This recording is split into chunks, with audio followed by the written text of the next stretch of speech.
Ooh, I didn't know this existed.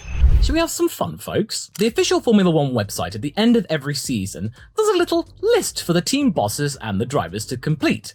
Who do they rate as the 10 best drivers of the season? And there are some differences here, folks, but let's just make one thing clear. Max Verstappen is at the top of both lists, as he was last year. So at the bottom of the top 10 list for both camps, it's Sergio Perez, 10th place.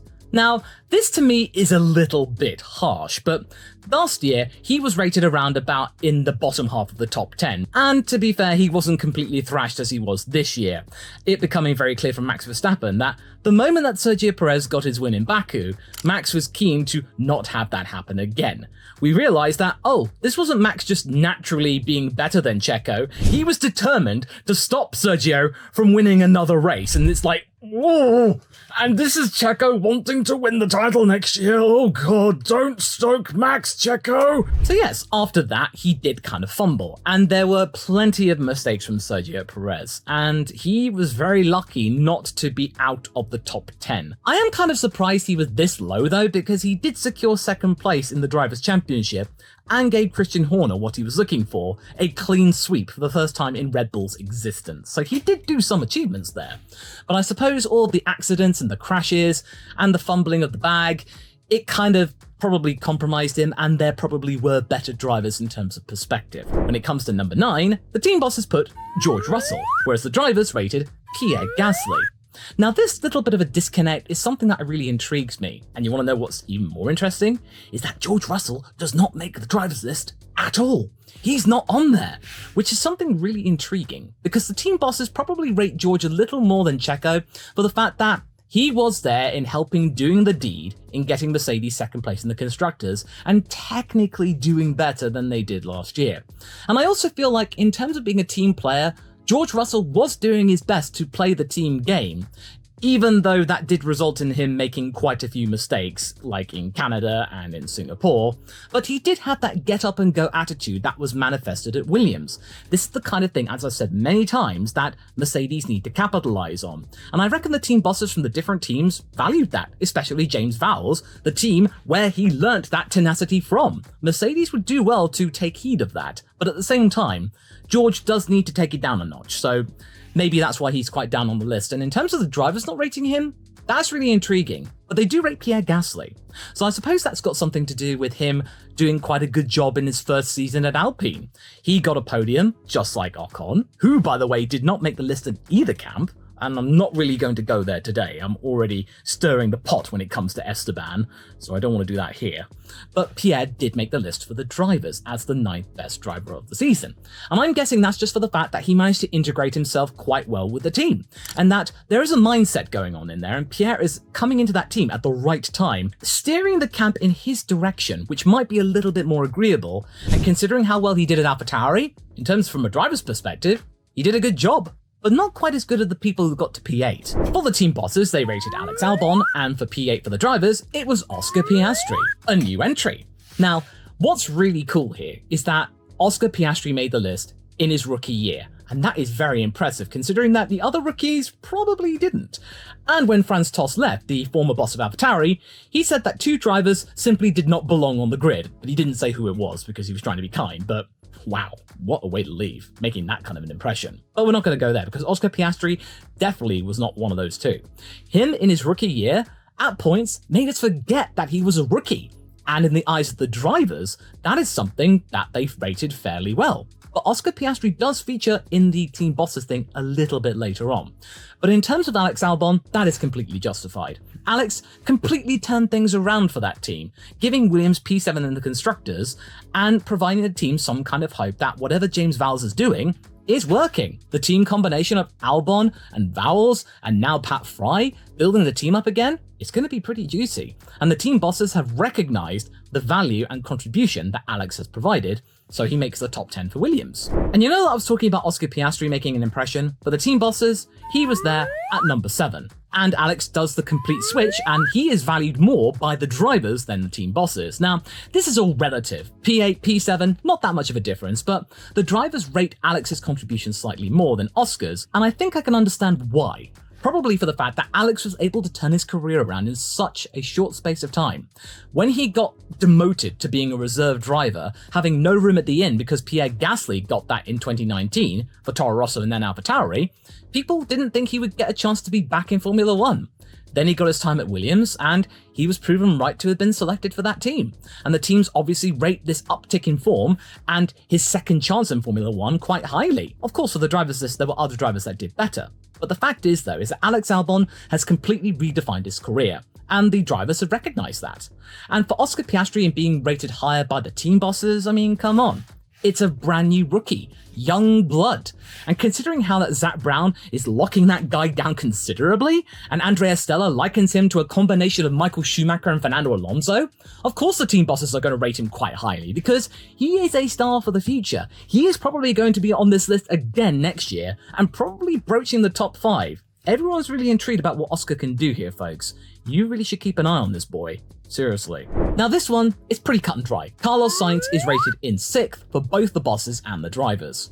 I feel that this year, this is quite justified because I felt like for the first time, Carlos Sainz could be perceived as a proper front runner.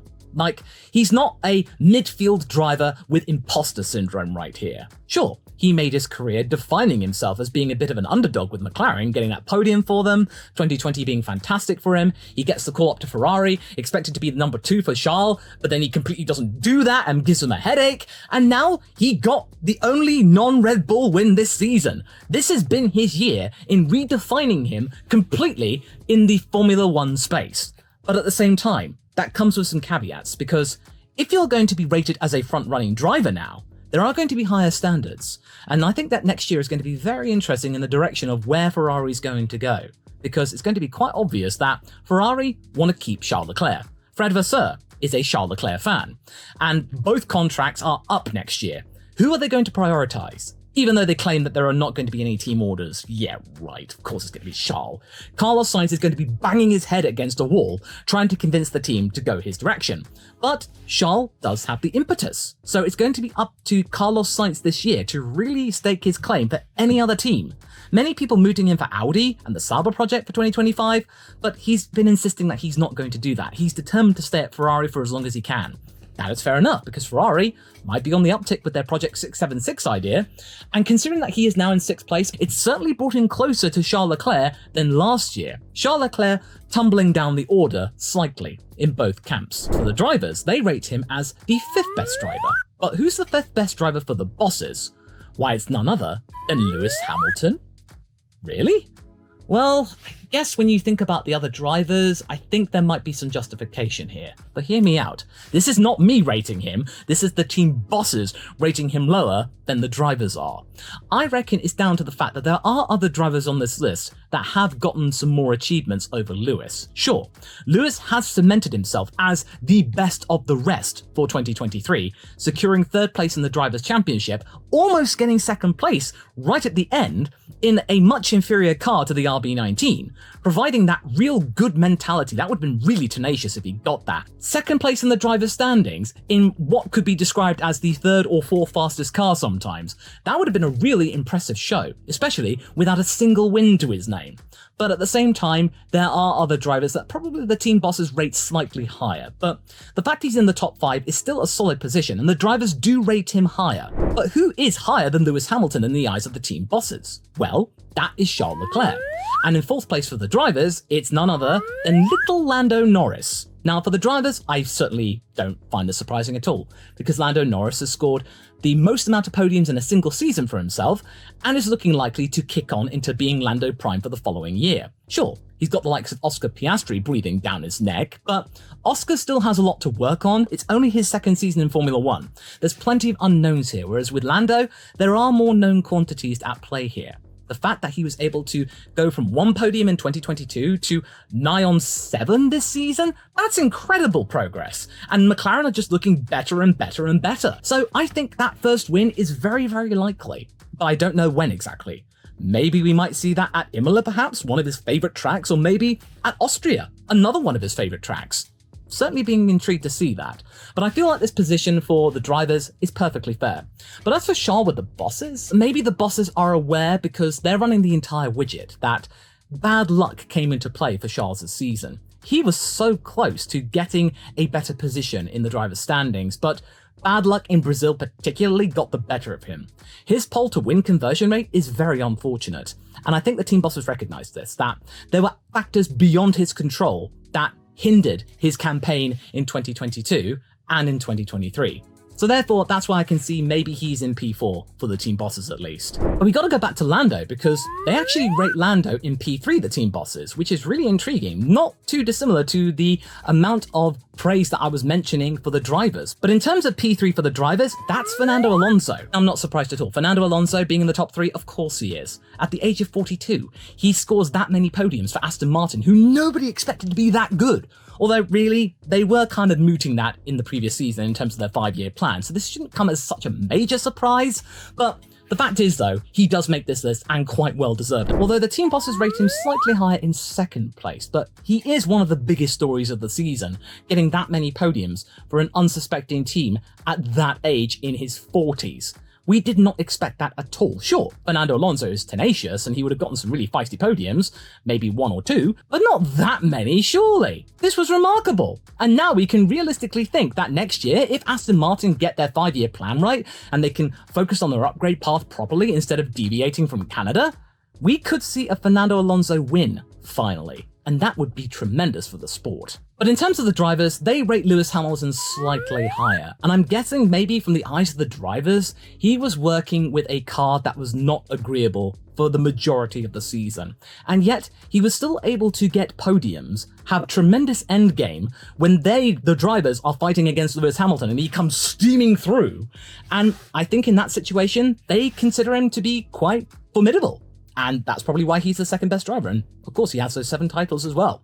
But Max Verstappen being at the top of both, of course, what else are you gonna say? But then I'm also thinking, who did not make this list who I think deserves to be on this list? Well, for starters, I think that Nico Hülkenberg could have had a cheeky little nod, considering that he was Haas's only saving grace in getting that many Q3 appearances in arguably one of the slowest race cars on the grid, which is something that really Haas need to cling on to. They didn't get that chance to have that little bit of glory with Nico there.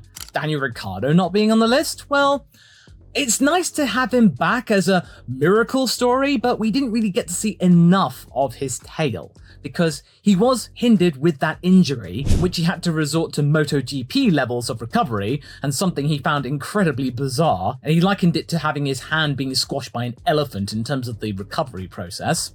And then of course there's Yuki Tsunoda, the other AlphaTauri driver. Considering that he was carrying that team for the first half of the season, and this has probably been one of his most complete seasons to date, him not making the top 10 is a little bit unfortunate, and something I really think he deserved a little bit of praise from, at least from the drivers. But that's all very well and good of the drivers and the team bosses giving their opinions and ratings for the drivers. What about my results, eh? Well, if you go watch this video next, you might get a little bit of a schooling, as it were, in terms of who I think was the best.